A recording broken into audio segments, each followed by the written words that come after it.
Gálatas capítulo 5, a partir do versículo 22, diz assim: Mas o fruto do Espírito Santo é o amor, a alegria, o gozo, paz, longanimidade, benignidade, bondade, fé, mansidão e temperança. Contra estas coisas não há lei. Vamos entender uma coisa, amados. Falamos na última oportunidade sobre o primeiro fruto do Espírito Santo, que é o amor. É um fruto do Espírito Santo em nossas vidas. Não é, amados, aqui um sentimento que nasce. Nós aprendemos na palavra de Deus, eu sei que você deve ter aprendido muitas outras coisas lá fora no mundo, mas que amor não é sentimento. Amor é atitude. Hoje pela manhã eu falava exatamente isso com as crianças. Estávamos estudando a carta que João escreve à igreja de Éfeso, lá em Apocalipse capítulo 2. E ali o Senhor destaca uma igreja que trabalhava muito, pessoas que eram muito dedicadas à obra, que estavam comprometidas com o reino de Deus, mas esqueceram de entender que tudo o que nós vivemos e fazemos no reino de Deus está relacionado ao amor. E o que acontece naquele momento é que, amados, a partir do ponto em que a igreja faz, trabalha, mas não compreende a essência do que é o amor, nada é válido. Ele diz que um dos frutos do Espírito é o amor. E falamos disso bastante na semana passada, e hoje nós vamos falar sobre esse segundo fruto, que é a alegria. E talvez você também pode pensar que a alegria é um sentimento que nasce de forma espontânea, na qual você não tem controle. Eu sei disso, porque eu sei quantos anos nós estamos falando e como é difícil romper esta barreira em ensinar para os irmãos, porque através da palavra de Deus é assim, de ensinar para os irmãos que amor não é sentimento, não é algo que você não controla. Nasce no meu coração. Se não nasceu no meu coração, amor é mandamento. Se você não quiser, você não ama. Mas se você realmente quiser, você pode amar. E a alegria, nós vamos ver na palavra de Deus, que ela também é algo que você tem que decidir se você quer viver desta forma ou não.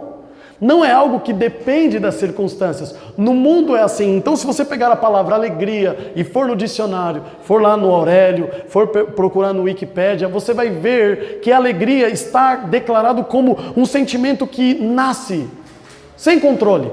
Uma euforia, por alguma razão, por algum motivo. Não confunda, amados, este sentimento que a Bíblia diz que é um fruto que o Espírito Santo quer gerar em nós, com reações que o nosso corpo tem. Não sei se todos sabem, mas ontem eu recebi um presente de Dia dos Pais. Não que eu recebi atrasado, é que só foi possível ontem. E eu fui de novo saltar de paraquedas. E aquilo não é alegria. Alegria talvez seja o que pode me conduzir a fazer isso. Mas aquilo existe uma série de reações químicas no corpo, adrenalina e uma série de coisas que acontecem ali. Isso não é alegria. Isso não é alegria. A Bíblia vai nos ensinar, amados, que esta alegria é algo que está relacionado à nossa comunhão com Deus.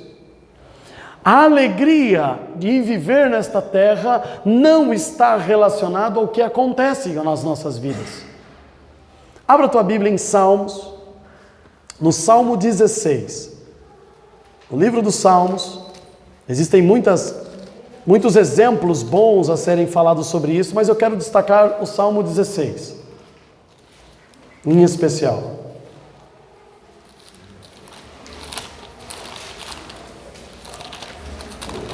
Todos acharam? Salmo 16. Olha o que Davi fala sobre a alegria. A partir do versículo 8, ele diz assim, Salmo 16, 8. Tenho posto o Senhor continuamente diante de mim. O que significa isso? Que ele está na presença do Senhor de forma contínua, ele está buscando ao Senhor. Por isso que ele está à minha mão direita nunca vacilarei. O que ele quer dizer aqui? Por estar continuamente na presença do Senhor, o seu braço forte, que é a sua mão direita, ele é conduzido pelo Senhor. Não há como eu manquejar, não há como eu fraquejar, não há como eu errar, se Ele é aquele que conduz todas as minhas ações. Mas ele não para aí. Versículo 9. Portanto, está alegre o meu coração, e se regozija, ou alegre a minha glória, o meu reconhecimento. Também a minha carne repousará segura, porque eu ando na presença do Senhor, e Ele tem conduzido as minhas ações, todas as minhas ações, o meu coração tem se alegrado. Eu tenho caminhado de forma feliz sobre essa terra, porque é Ele quem tem conduzido todas as minhas ações. Presta atenção nisso. 10. Ele diz assim: pois não deixarás a minha alma no inferno, nem permitirás que o teu santo veja a corrupção. Far-me-ás ver a vereda da vida, na tua presença há abundância de alegrias, e a tua mão direita há delícias perpetuamente. Então não se confunda. Vamos do fim para o começo. Há delícias perpetuamente. Se ele está falando de algo que é eterno, ele não está falando de delícias para esta terra somente. É claro que aqui faz parte, mas ele também está falando de eternidade. Ele diz que na presença do Senhor há uma abundância de alegria. Então, se eu ando cabisbaixo, triste, é porque talvez eu ainda não esteja entendendo e compreendendo o que é caminhar na presença do Senhor continuamente. Nós temos, infelizmente, um hábito que as nossas orações denunciam isso. Senhor, estou entrando na tua presença, porque você não estava. Aí você está entrando agora, mas daqui a pouco você vai sair. Se nós estivermos continuamente na presença do Senhor, nós vamos compreender o que é este fruto que o Espírito Santo quer gerar em nós, que é a alegria plena, que é a alegria constante. Paulo, na carta que ele escreve aos irmãos, lá em Filipenses 4, nós não precisamos abrir lá, mas depois fica uma lição de casa. Ele fala assim: alegrai-vos no Senhor. Outra vez vos digo, alegrai-vos no Senhor. Talvez na sua Bíblia está escrito regozijai-vos. É a mesma coisa. Sempre no Senhor. Ele fala assim: esteja alegre sempre no Senhor. Outra vez, olha, presta atenção, eu vou repetir. Esteja sempre alegre no Senhor. Aí talvez você pense assim: mas Paulo estava escrevendo isso, ele devia estar com as suas cartas ali, os seus papiros, na beira de uma piscina aquecida, no alto de uma montanha, contemplando uma vista maravilhosa. Amados, ele está falando isso na prisão. A sua sentença de morte já estava escrita, já tinha marcado a data e a hora que a sua cabeça seria arrancada. E ele está falando o que para a igreja? Se alegre no Senhor, se alegre e se regozije a cada dia no Senhor. Como que um homem pode, mediante uma situação tão terrível como essa, diante da morte, está recomendando à igreja se alegrar? E dizendo que é necessário, porque se você está na presença do Senhor, você vai se alegrar. Quando nós estamos realizando um encontro, um culto, seja no lar, seja aqui, e nós estamos naquele momento louvando, adorando, ouvindo a palavra, é tão gostoso, nós estamos na presença do Senhor. A Bíblia diz que Ele se faz presente em meio aos louvores, é tão gostoso, a tristeza vai embora. O problema é que quando nós saímos daqui, também nós saímos da presença do Senhor, não porque ela só está aqui, porque lá fora nós começamos a priorizar tudo que não tem a ver com o reino de Deus. Nós começamos a confiar mais nas nossas capacidades do que no Senhor. Então a alegria não tem como permanecer. O que Davi está dizendo é que se eu estiver na presença dele, há abundância de alegria. Num outro momento ele diz que até a tristeza, na presença de Deus, ela salta de alegria, como se a tristeza fosse uma pessoa. Então compreenda, amados, que ele está dizendo que só é possível ser feliz, viver aquele fruto do Espírito. Isto é viver no Espírito. Lembra-se que nós temos falado, viver no Espírito não é você ficar falando em línguas pelas ruas por aí, línguas estranhas, cânticos espirituais. Viver no Espírito não é você ficar rodando e fazendo, não, viver no Espírito não é isso. Viver no Espírito é ter esses frutos do Espírito sendo gerado em você. o que é o amor. E talvez você se pergunte, como é que pode? Eu nunca vejo essa pessoa triste. Eu nunca vejo aquele irmão, sabe, abatido. Será que ele não tem problema? Tem sim. Paulo estava preso. Mas se você fosse visitar ele naquele momento, você seria consolado por ele. Você seria acolhido por ele, não você indo consolar ele. E não você indo lá e falar assim, Paulo, não desiste não. Eu já falei isso aqui aos irmãos. O livro de Atos conta uma série de situações que Paulo viveu e presenciou. Coisas maravilhosas e também coisas difíceis. E num dia em que ele é apedrejado, e ele tem que fugir da cidade, escondido, foi apedrejado por uma multidão, e no dia seguinte, com sangue pisado pelo corpo, talvez costelas quebradas, todo ferido, ele estava batendo na porta, de irmão por irmão. A Bíblia diz que ele foi visitando os irmãos, confirmando o ânimo deles, falando assim, não desanima não. Não fica preocupado com isso que aconteceu comigo, ao invés das pessoas irem ao encontro dele para falar, Paulo, não desiste da tua fé. Paulo, não fraqueja. Importa que por muitas aflições entremos no reino de Deus. Ele fazia isso. Porque, amados, isto é algo que está diretamente conectado a viver continuamente na presença do Senhor. Então entenda uma coisa. Quando você se encontrar triste, uma coisa é certa. Você não está aonde o Senhor gostaria que você estivesse.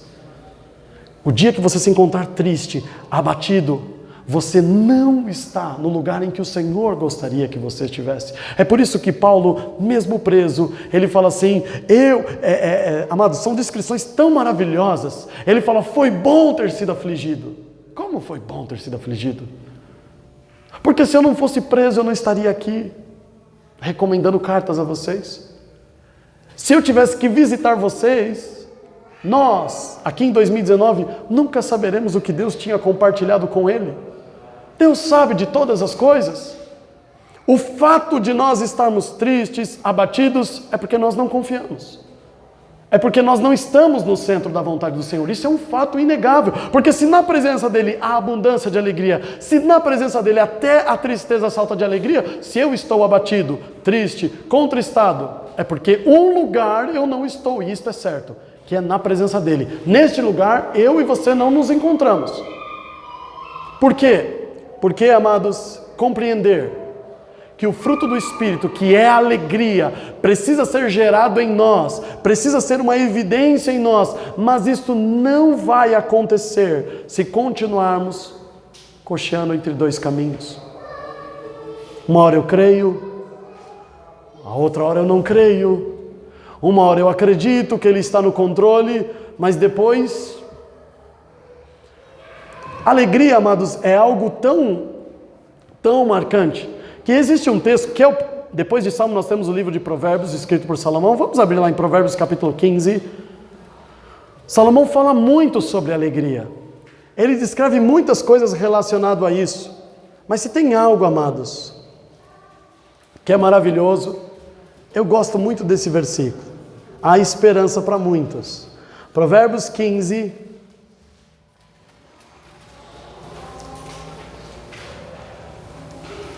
Acharam aí? Olha o versículo 13.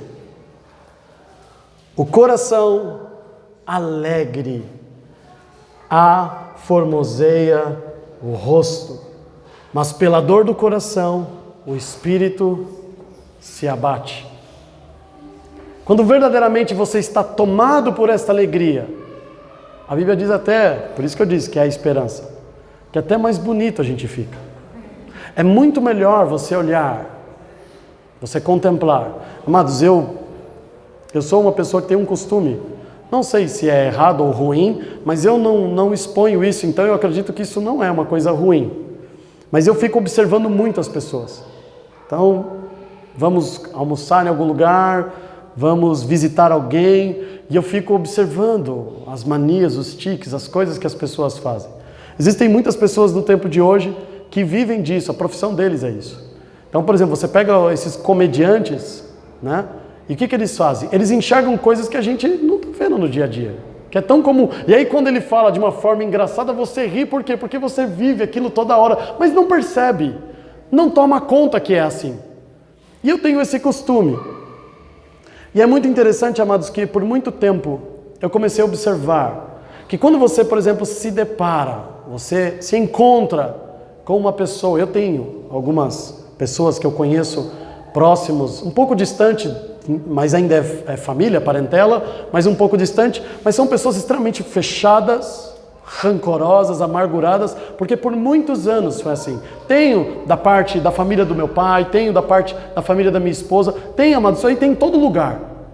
E quando você visita uma pessoa como essa, quando você olha para uma pessoa como essa, você também é tomado de uma tristeza. Você começa a olhar a vida que ela tem, como ela vive, como ele é sozinho, e aquilo, amados, começa a impactar o teu coração.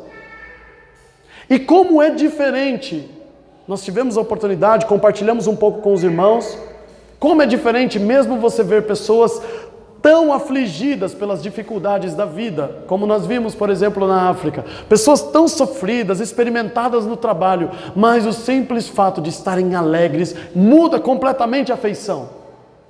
Completamente. Aqui em Provérbios, Salomão fala que se você se mostrar frouxo no dia da angústia, a tua força é pequena. Ou seja, a força não é produzida por um sentimento abstrato que nasce. É você que decide como você vai enfrentar. Então o fato de você estar fora da presença do Senhor, não tem como você viver e entender o que é a alegria. Plenamente. Não tem. Você pode ter picos, momentos de satisfação, por um motivo, por uma razão. Pode ter uma descarga de adrenalina, porque você saltou de paraquedas, porque você fez alguma coisa diferente, mas aquilo é momentâneo. Eu não estou falando disso. Eu estou falando de uma alegria contínua. Eu estou falando de uma alegria que até quando vem o dia mau, quando vem a notícia, porque assim também acontece comigo, amados, a gente recebe notícias ruins, mas ao mesmo tempo que essas notícias ruins vêm, o Espírito Santo lá de dentro diz assim, mas eu não me deixarei abater por isto. É assim que funciona. Não é que você vai ter um escudo e que nunca mais chegará notícia ruim. É que elas não determinam mais o teu humor. Elas não determinam mais o teu comportamento. O reino de Deus é para transcender o que tem nesse mundo carnal. E é claro que se você receber uma notícia ruim, você se aflige. Mas nós não estamos falando disso. Nós estamos falando, amados, de um sentimento produzido pelo Espírito Santo dentro de nós, que é capaz de superar todas essas coisas. Que é capaz de passar por cima de todas essas coisas e entender o que Paulo está dizendo. Regozijai-vos no Senhor. Outra vez vos digo, regozijai-vos sempre no Senhor. Preso com o dia e a data da morte dele já descrito e afirmado. E ele estava dizendo, ei, não desanima não. Se alegra no Senhor. Vamos abrir as nossas Bíblias em Romanos, vamos lá para o Novo Testamento. Em Romanos, capítulo 14. Olha que texto maravilhoso, amados. Romanos 14.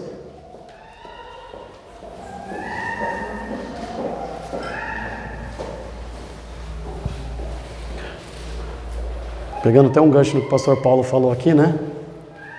Crente não bebe, mas o que come... Mas olha o que... nós não tínhamos combinado nada aqui, tá? Mas olha o que Paulo fala aqui em Romanos 14. Nós vamos ler o versículo 17 e 18. Ok? Todos acharam?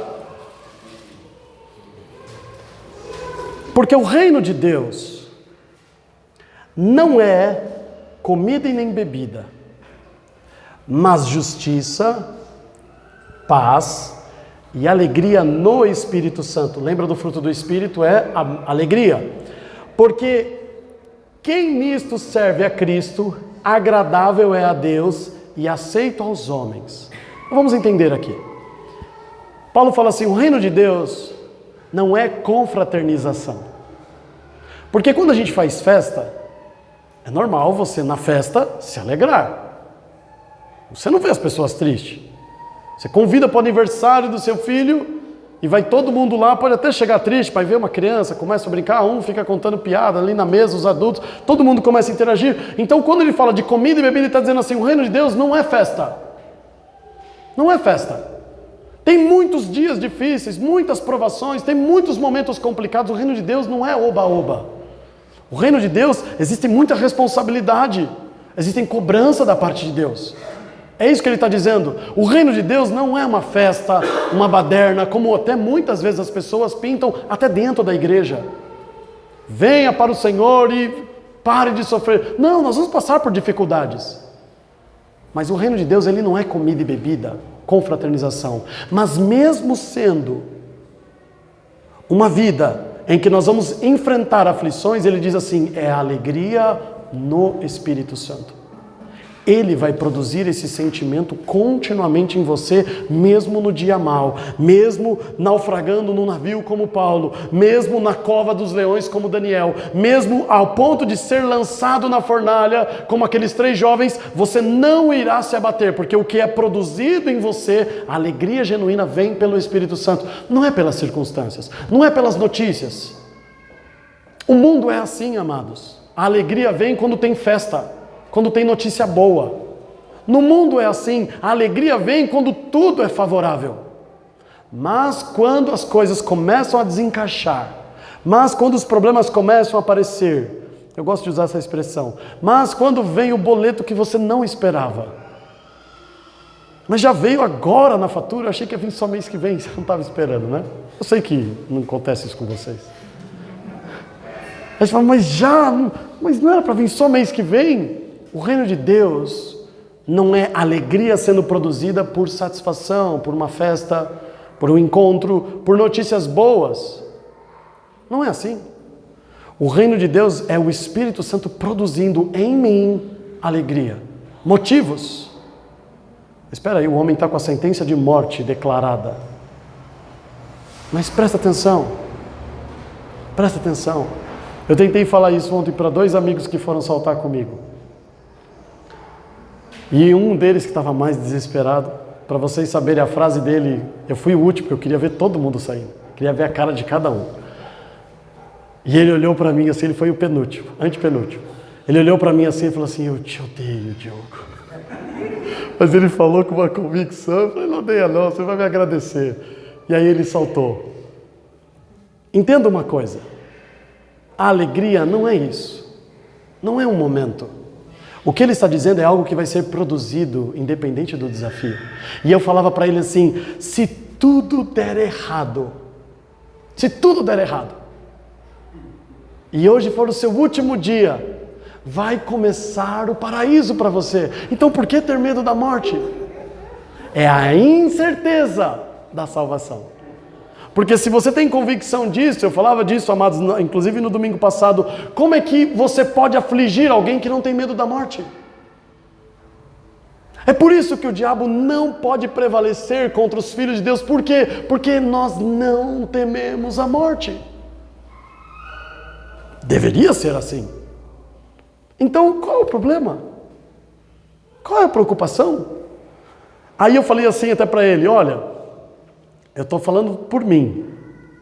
Quem tem a perder com a minha morte? Minha esposa? Sim. Mas ela tem um seguro também, que vai dar uma consolada nela. Tem. A igreja e o reino de Deus? Sim. Então, se Deus quiser me perder, é Ele que escolhe. Não que eu seja muito... Não, mas assim, como Paulo fala, amados, eu queria já ter ido. Mas Deus fala assim, não, você tem muito para fazer aqui ainda. Então, o que é isso? Nós temos 2 paraquedas, nós não estamos sendo imprudentes. Esse homem aqui tem mais de 6.000 saltos, a gente não está sendo imprudente. Aí ele falou assim, faz todo sentido, mas ainda eu estou morrendo de medo. É claro, isso é normal, isso é reação química, mas é aqui que você tem que ter esta certeza. É aqui que você fala, Senhor, eu estou preso, a minha sentença saiu, mas a obra foi feita. Olha quantas igrejas na Galácia, olha quantas igrejas na Ásia foram abençoadas por este tempo que eu passei com o Senhor. Isso era o que fortalecia Paulo o tempo todo, porque isso, amados, é o reino de Deus. O reino de Deus não é festa. O reino de Deus tem compromisso, tem responsabilidades, mas é continuamente tendo esta alegria sendo produzida por esse novo hospedeiro que nós temos. O Espírito Santo, o nosso Consolador, mas não para aqui.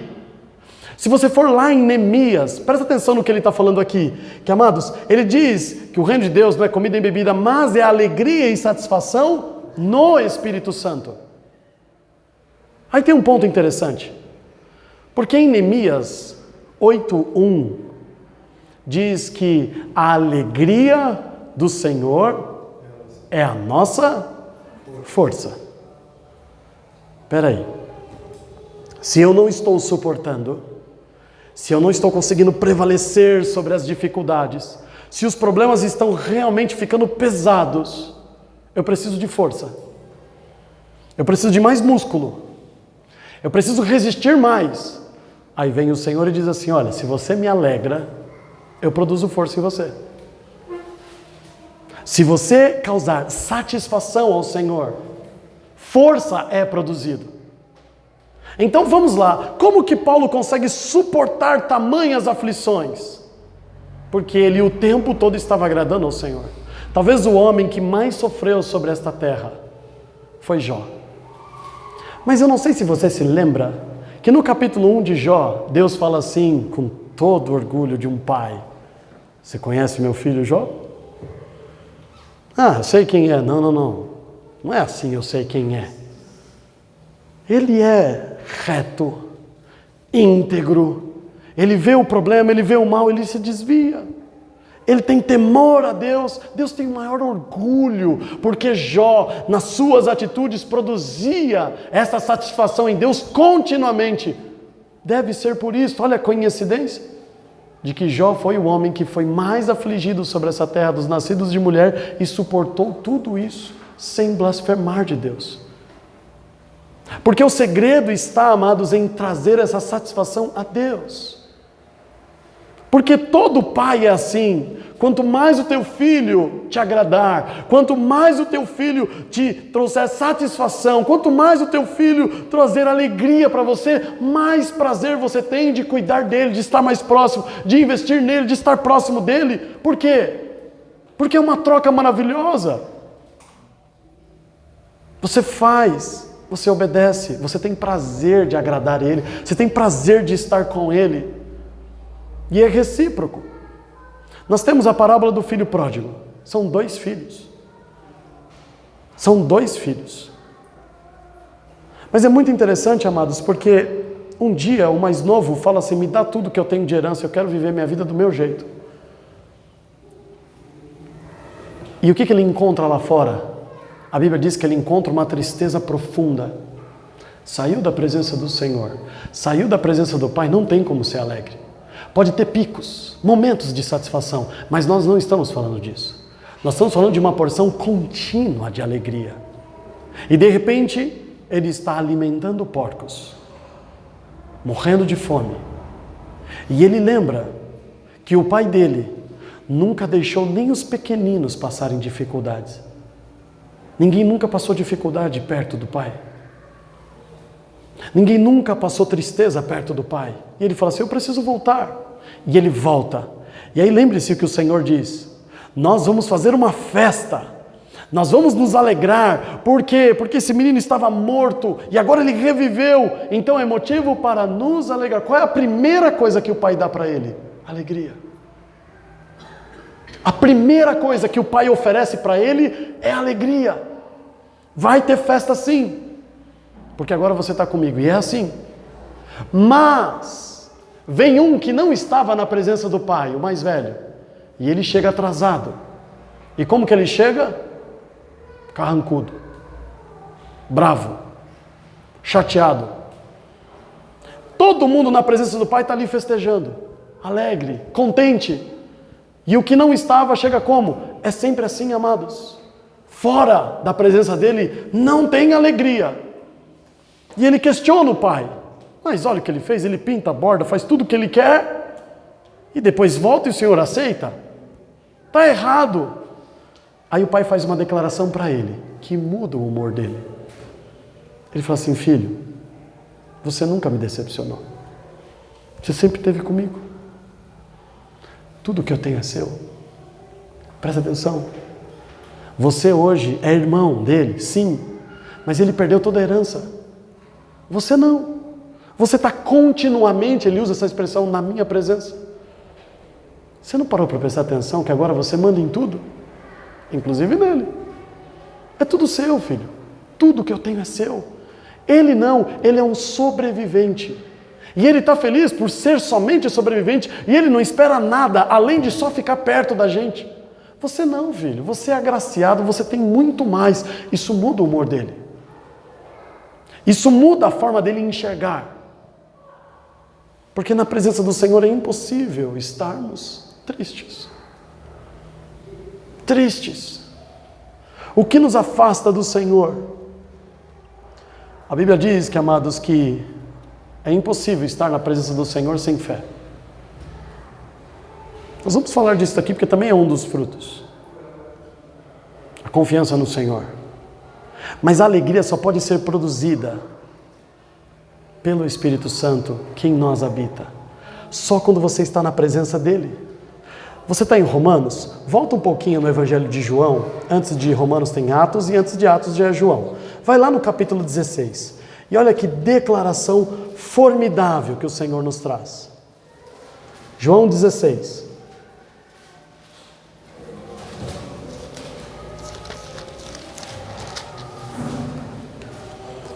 O Evangelho de João, capítulo 16, versículo 20, 21 e 22 diz assim, olha, presta atenção nisso. Na verdade vos digo, Jesus falando, que vós chorareis e vos lamentareis, e o mundo se alegrará, e vós estareis tristes, mas a vossa tristeza se converterá em alegria. O que ele está dizendo aqui?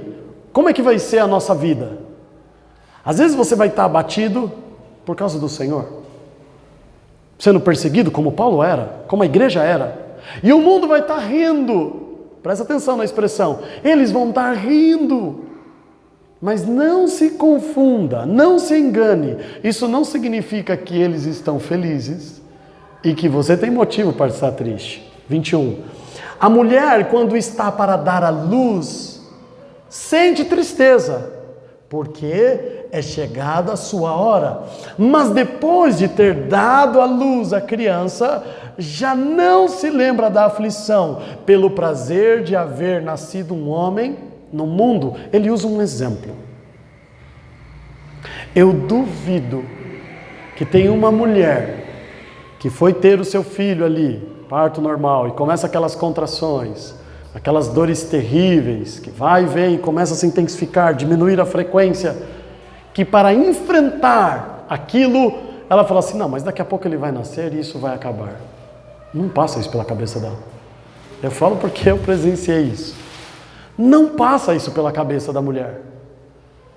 Ela está ali preocupada, ela está aflita, ela está extremamente angustiada. E o Senhor fala assim, eu sei que nós, quando estamos diante de um grande desafio, eu sei como vocês ficam. Eu sei que vocês ficam ali apreensivos, porque tem um problemão para resolver amanhã, daqui a pouco, daqui a algumas horas. Eu sei que você fica apreensivo, mas olhe para a mulher que está prestes a dar à luz. Ela está passando por um problema, por uma dificuldade, por uma aflição, mas tem um motivo maravilhoso por trás disso. Não é à toa o problema, não é à toa a aflição. Ela tem um propósito. Ela tem um propósito de trazer vida a você daqui a pouco. E quanto mais próximo você está da criança nascer, pior é. Então entenda que é assim também no reino de Deus. Pode parecer que só você está sendo afligido, só você está sofrendo no mundo, que as dores estão aumentando, que parece que os problemas não estão sendo resolvidos, que, amados, não está havendo luz no fim do túnel. E o Senhor fala assim, olha, calma. Se você verdadeiramente, Ele diz, se você confia no Senhor, se você está na presença dEle, calma. Depois que nascer, é imediato. Trago o testemunho aqui de quem quiser, a irmã que teve parto normal. No instante que a criança nasce, toda a dor vai embora. É um alívio tão grande que as forças na perna não existem mais. É uma mistura de satisfação, de alívio, de alegria, de dever cumprido. Venci, passei. Não tem tristeza naquele momento. Ninguém fica assim, meu Deus, como eu sofri, que dor, que coisa horrível, como pode, quantas horas eu estou sofrendo? Não passa nada disso pela cabeça dela. Ela está feliz porque ela venceu. E a coroação da vitória vem com uma satisfação, uma alegria, amados, ali uma sensação de conforto e de alívio extrema. Olha o que ele fala no 22. Assim também vós, agora, na verdade, tendes tristeza. Vocês estão sentindo as contrações. Mas outra vez vos verei. E o vosso coração se alegrará. E a vossa alegria ninguém vô-la tirará. Ninguém vai roubar isso de você. Quando você vive a alegria do mundo, ela é roubada de você constantemente. Vem a notícia boa e depois fala assim, cancelaram o contrato. Aí vem a notícia ruim. As pessoas roubam de você isso. Alguém vem e fala assim, pode deixar que eu vou fazer isso por você. No dia seguinte ele fala assim, cara, eu fiz as contas aqui, não vai dar. Ele entregou a alegria e ele também roubou de você. A alegria que ele está falando não é essa, amados. É uma que ninguém pode roubar. É uma que ninguém vai conseguir vir aqui e tirar de você. E isso só pode ser produzido como um fruto do Espírito Santo em mim. E isso só vai acontecer se continuamente eu estiver na presença do Senhor. Se continuamente eu estiver realmente, amados, crendo no que Ele diz. Nós temos um exemplo de uma mulher que acaba de perder o seu filho. Ele morreu.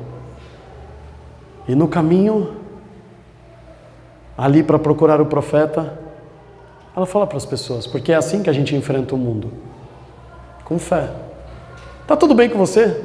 Tudo vai bem. O filho acabou de morrer. Por quê? Porque essas pessoas não vão resolver minha vida. Quem vai é ele, enquanto eu não chegar a ele. Aí quando ela chega na presença do homem de Deus, aí ela chora, aí ela se derrama, aí ela fala tudo. E eu já falei isso para os irmãos, você tem alguma coisa para reclamar? Pode reclamar, mas não reclama para ninguém aqui, porque ninguém aqui tem capacidade de mudar a história da sua vida. Entra no teu quarto, fecha a porta e fala assim, hoje o Senhor vai ouvir. Fala tudo, se você conseguir, fala. E foi isso que ela fez, ela não foi reclamar para ninguém. Ela chega para o Senhor e fala assim, eu não pedi. Foi ideia do Senhor me dar essa criança. E agora essa tristeza me é tomada. Eu não pedi nada. Eu fiz tudo pelo Senhor. Eu trouxe o Senhor para morar dentro da minha casa. Eu cuidei, eu zelei pela sua palavra. E aí o Senhor me retribui assim, eu não pedi. O que o Senhor faz? Então tá bom, eu arranco a tristeza. A criança ressuscita e ela segue a vida dela feliz. Pronto, resolvido. Assim. Nós não combinamos, mas nós vamos abrir lá em Abacuque, como o pastor Paulo citou, capítulo 3.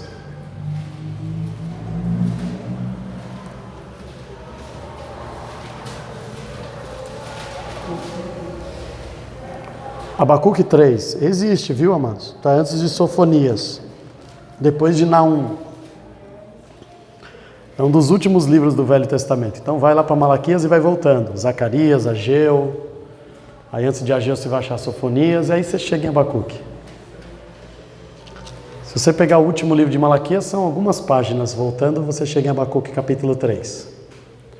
É muito conhecido esse texto, mas ele é perfeitamente a representação do fruto do Espírito produzido em nós, chamado alegria, gozo. Diz o que aqui no versículo 17? Porque ainda que a figueira não floresça. Há muito tempo atrás eu trouxe uma explicação aos irmãos aqui, eu quero repetir ela. O que significa uma árvore não florescer? Significa que no tempo da colheita não vai ter fruto. Porque a flor é o elemento que vai se transformar no fruto. Então, se não tem flor, não tem colheita esse ano. E eu vou dar um exemplo comparado ao que a Bíblia está dizendo aqui. Você desempregado. O que é a figueira não florescer? Você manda currículo, você, fala para as pessoas, para os parentes, para os amigos, eu estou desempregado, eu preciso de uma oportunidade. Mas não aparece nada. Nada. Ninguém te liga, ninguém manda um e-mail, ninguém manda notícia nenhuma para você. Zero, expectativa zero. Isso é a figueira não florescer. Não tem esperança de nada.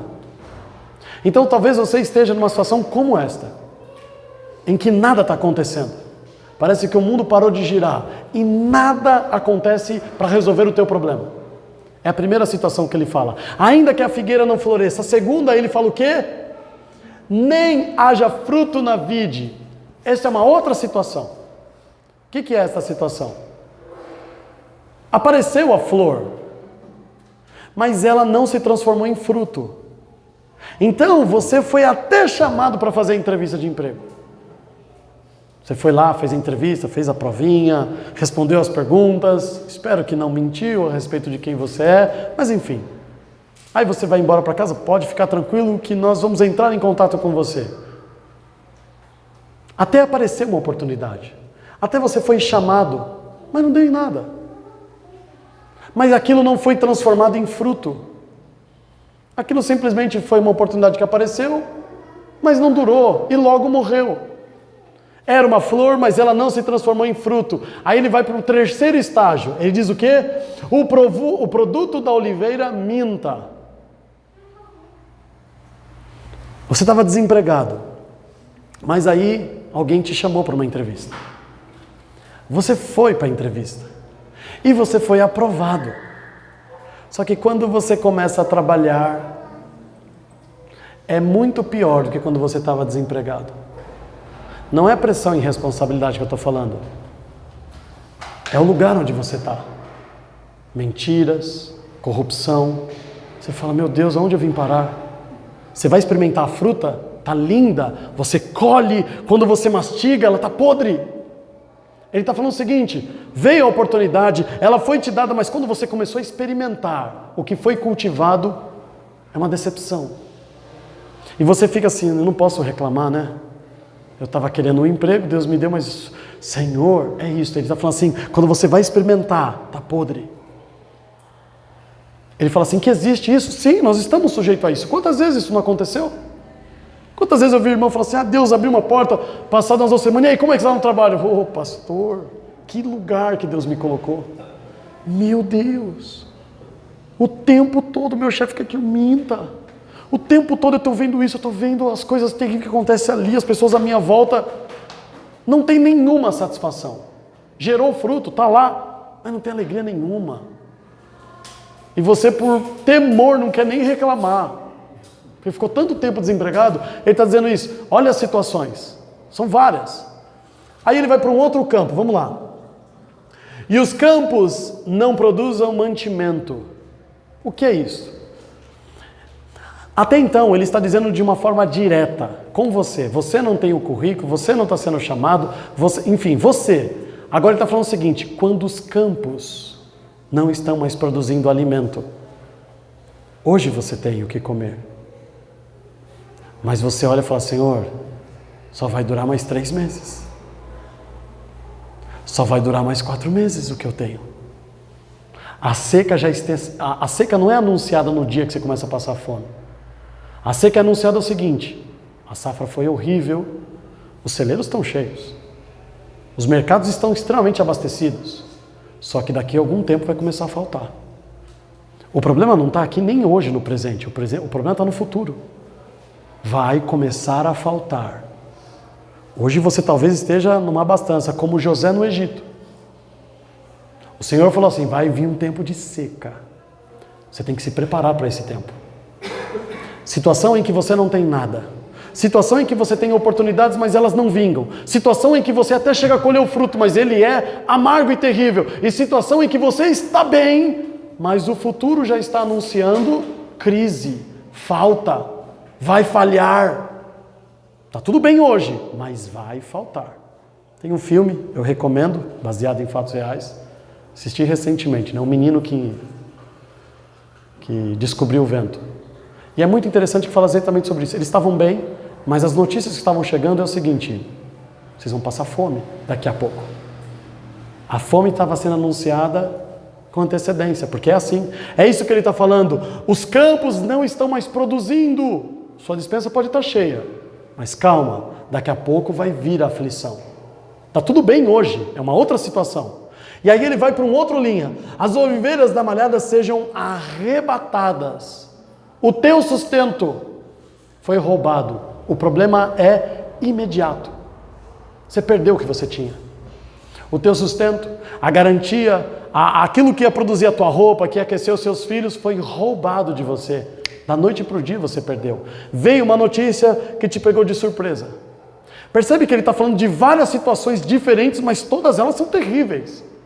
E ele termina dizendo assim: e nos currais não hajam vacas. Não é só com você. Porque se o problema é com você, mas está tudo bem com o teu irmão, está tudo bem com aqueles que te amam, você tem para quem recorrer. Ele fala assim: não, ninguém. Você olha os currais e ninguém mais tem como te sustentar, te ajudar, te estender a mão. Amados, é o pior cenário possível. É o que de pior o homem pode viver. É um pouco daquilo que Jó experimentou. Ninguém podia fazer nada por ele. Tudo que ele tinha foi arrebatado dele. Tudo que ele tinha foi arrancado dele. Ele diz que só sobrou um pedaço de telha para coçar o que parece ser uma lepra. É só isso que ele tinha. A companhia dele era um caco de telha. Aí o que o profeta diz? Todavia, no versículo 18, eu o quê? Eu me alegrarei. E não só isso, eu vou exultar, eu não vou ficar murmurando, eu vou me alegrar e vou glorificar e exultarei no Deus da minha salvação. Porque o que pior pode acontecer comigo nesta terra é eu morrer. Mas é aí que começa a ficar bom. Então por que eu vou me alegrar? Por que eu vou, me entristecer? Por que eu vou me preocupar? É isso que o Senhor espera de mim. Essa postura é uma postura de extrema confiança nele, numa dependência dele. Hoje pela manhã nós temos testemunhas aqui, nós estamos falando de um grande problema que está sendo embutido dentro das igrejas. É uma palavra chamada autoconfiança. Eu não sei o que você crê.